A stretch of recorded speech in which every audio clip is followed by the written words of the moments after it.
one equation of a pair of dependent linear equations is minus 5x plus 7y is equal to 2.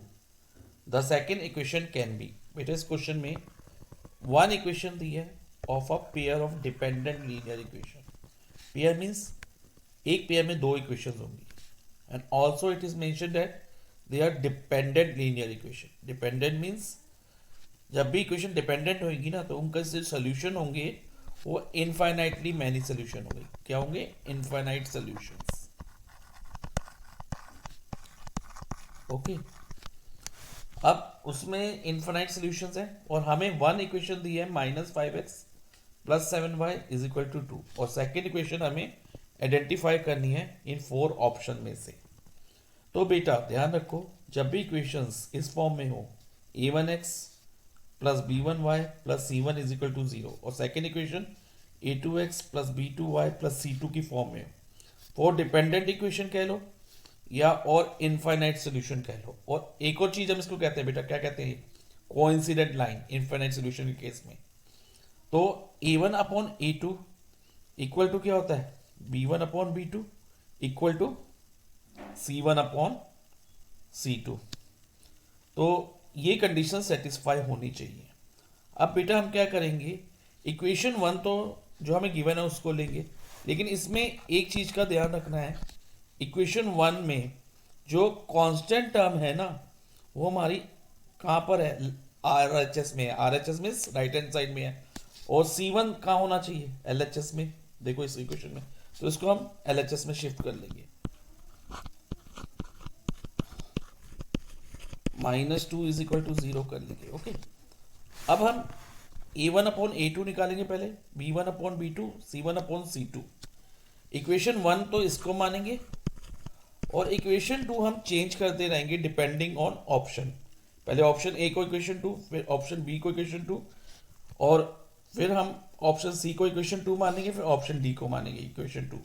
और जिस condition में जो option इस condition को satisfy कर जाएगी तो that will be the answer to this question. So let's do that. पहले हम a1 अपॉन a2 निकालते हैं. अब इक्वेशन वन तो ये है, इक्वेशन टू कौन सी है बेटा? अभी के लिए हम इसको मान रहे हैं ऑप्शन ए को. तो a1 अपॉन a2, a1 क्या है? -5 जो x का कोफिशिएंट है इन इक्वेशन वन, और a अपॉन a2, a2 क्या है? Coefficient of x in equation two. और इसकी लोएस्ट टर्म करो तो बेटा क्या बनता है? -1 upon 2. Okay. Now b1 upon b2, b1 is a coefficient of y in equation one which is 7 and b2 क्या है बेटा? Coefficient of y in equation two. अब इक्वेशन टू कौन सी है? ऑप्शन ए में जो हमें इक्वेशन दी है 7 upon 14. Reducing it to lowest term हमारे पास 1 अपॉन 2 आ गया. इधर क्या आता बेटा? -1 अपॉन 2 और ये 1 अपॉन 2 आया. तो a1 upon a2 not equal हो गए. ठीक है, क्या हो गए? Not equal. तो c1 अपॉन c2 को फाइंड करने की हमें जरूरत ही नहीं. अगर ये फर्स्ट टू अनइक्वल आ रहे हैं ratio, a1 upon a2 not equal to b1 upon b2 आ रहे हैं, तो इसमें क्या होगा? जब भी a1 upon a2 not equal to b1 upon b2 होता है ना तो सोल्यूशन यूनिक होता है. तो इनफाइनाइट सोल्यूशन तो हो ही नहीं सकता.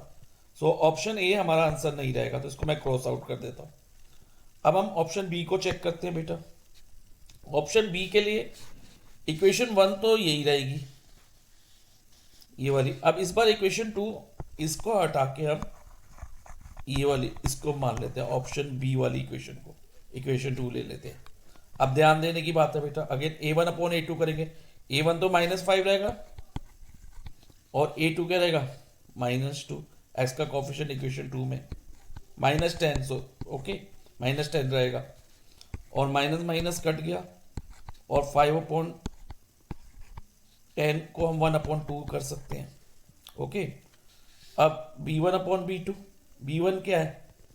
Coefficient of y in equation one जो कि 7 है, upon coefficient of y in equation two -14.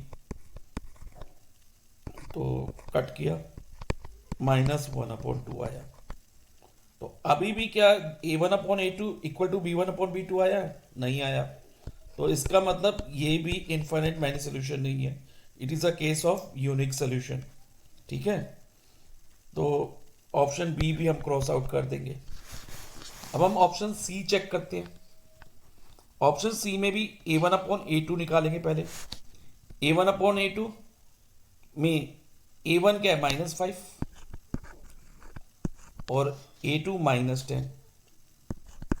अब इक्वेशन 2 बेटा चेंज हो गई है, ऑप्शन सी वाली हो गई है, ये मैंने कट करके इक्वेशन 2 इधर लिख दिया। तो ये हो जाएगा 1/2। ठीक है, और b1/b2 चेक करते हैं। 7, b1 7 है, equation 1 coefficient of y 7 upon 14 coefficient of y in equation 2 reducing to lowest term 1/2। अब इसमें ये दोनों इक्वल आए हैं अभी। ठीक है बेटा, अब हम आगे चेक करते हैं c1/c2 भी इक्वल आ रहा है या नहीं। अगर c1/c2 इक्वल आ जाएगा तो ये इसका आंसर हो सकता है, otherwise not. So let's check. c1 यानी कि constant term of equation 1 which is -2, और c2 क्या है बेटा, constant term of equation 2 which is 4। तो लोएस्ट टर्म करें तो -1/2, तो ये तो नॉट इक्वल हो गया।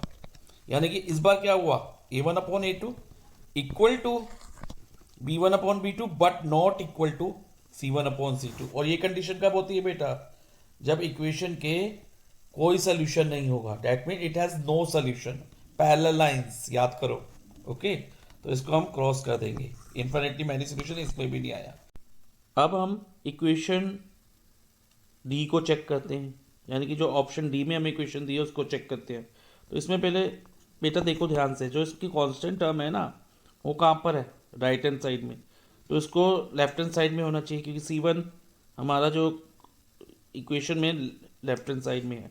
तो 10x - 14y, अब -4 इस साइड आके क्या हो जाएगा, +4 इज इक्वल टू 0 हो जाएगा। अब इक्वेशन 2 हमारी ये वाली हो गई, ऑप्शन डी वाली, ये इक्वेशन 2 हो गई। अब इसको हटा दो इक्वेशन 2 से, इक्वेशन 2 ये हो गई। Now again let us find a1/a2।